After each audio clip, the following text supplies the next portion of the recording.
Hello viewers, আসসালামু আলাইকুম। আশা করি ভালো আছেন সবাই। আমি আলহামদুলিল্লাহ ভালো আছি। ৪টা হাঁস মারা গেছে। আমি কয়েকদিন আগে ২০টা হাঁস কিনছিলাম। যেহেতু ডিমের দাম অনেক আর ডিম সচরাচর পাওয়া যায় না, এজন্য কিনছিলাম। আর এই যে হাঁসের খোপটা দেখতে পারছেন, এই ঘরটা আমি বানাইছিলাম কিছু বছর আগে। একদম প্লাস্টার করে বানাইছি ইট দিয়ে। আমি ভাবছি খুব ভালো হবে। তবে এর ভিতরে পর্যাপ্ত অক্সিজেন প্রবেশ করতে না পারায় প্রচুর গরমে ৪টা হাঁসই মারা গেছে। আর উপরে ছাদটা ছিল, ছাদটা ভেঙে গেছে। আর বাকি হাঁসগুলো সুস্থ আছে মোটামুটি। এরকম সুস্থ অবস্থায় কালকে খোপে ঢুকছিল। তবে আজকে সকাল থেকে ৪টা মারা গেছে, আর আল্লাহ বাঁচাইছে যে সবগুলো মারা যায় নাই। আর এখন এই খোপটা ঠিক করতে হবে। আর এই ভিডিওটা কিছুদিন আগের ভিডিও। পরে ঘরটা ঠিক করার জন্য আবার কাজ করছি। এই যে এখন ইটগুলো উপরে গাইতে দিয়েছে ফাঁকা করে, যাতে পর্যাপ্ত অক্সিজেন প্রবেশ করতে পারে ভেতরে।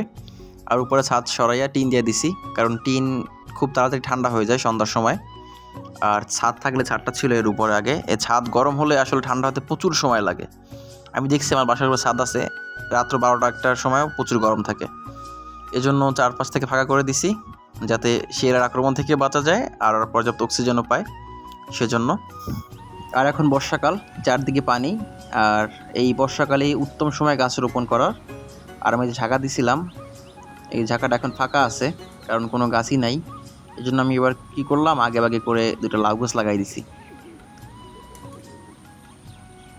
আর নিজেদের ঘরের ফসল নিজেরা খেতে যে কী মজা লাগে, সেটা একমাত্র যারা রোপণ করে খেতে পারে তারাই বোঝে। আর এই পাশে একটা বেগুন গাছ আছে, গতকালকে বেগুন রান্না করে খাইছি। আর একটা করলা গাছ, করলা আমার খুবই প্রিয়। করলা 3 বেলাও খাওয়া যায়, বছরে 12 মাসও খাওয়া যায়, কোনো ব্যাপার না। আর বেগুন এখনও ছোট আছে। আর আমি বেগুন গতকালকেও রাঁধছে। আর এখানে অনেকগুলো আম গাছ, মনে হবে দেখে আমের বাগান। আপনারা মনে করতে পারেন আমের গাছের উপরে এরকম পলিথিন বাঁধা কিসের জন্য, আর গাছগুলো কাটা কিসের জন্য, আমি আপনাদের বলি। এই যে একটা পেয়ারা গাছ গ্রাফটিং করছিলাম। গ্রাফটিং করার ফলে খুব ছোট পেয়ারা গাছটা, দেখেন কত সুন্দর 2টা পেয়ারা হয়েছে। গাছটা খুবই ছোট, দেখাই। এই যে দেখেন, খুবই ছোট একটা গাছ।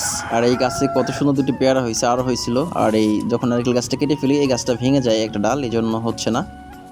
আর এই যে গাছে পলিথিন বাঁধা দেখতে পাচ্ছেন, এগুলো সব গ্রাফটিং করা। আমি আমার বোনের বাসা থেকে উন্নত জাতের ফজলি, আমরুপালি, পরে হাড়ি ভাঙা এই জাতের আম এনে ডাল এনে গ্রাফটিং করে লাগিয়ে দিয়েছি। এই যে দেখেন গ্রাফটিংটা আপনাদের দেখাই। আপনারা যদি কোনো চারা গাছে 2 বছর ভিতরে আম আনতে চান, তাহলে এরকম গ্রাফটিং করতে পারেন। এটা এক ধরনের কলম করা। এই যে গ্রাফটিংয়ে দেখেন, এই যে ডালটা আমি লাগাই দিছি, ওই যে কুশি বের হচ্ছে, নতুন কুশি, হয়তো আর 10-15 দিনের ভিতরে বের হয়ে যাবে। এরকম করে আপনাদের বাসার পাশে যদি কোনো চারা গাছ থাকে, সেই চারা গাছ থেকে 2 বছরের ভিতরে আম পাওয়া সম্ভব।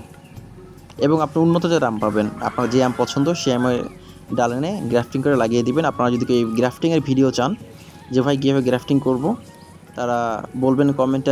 আপনাদের এই গ্রাফটিংয়ের ভিডিও দেবো, কীভাবে নতুন করে জাত তৈরি করা যায়, ছোটো চারা গাছে রোপণ করে খুব তাড়াতাড়ি আম আনা যায়। সবাই ভালো থাকবেন। আসসালাম।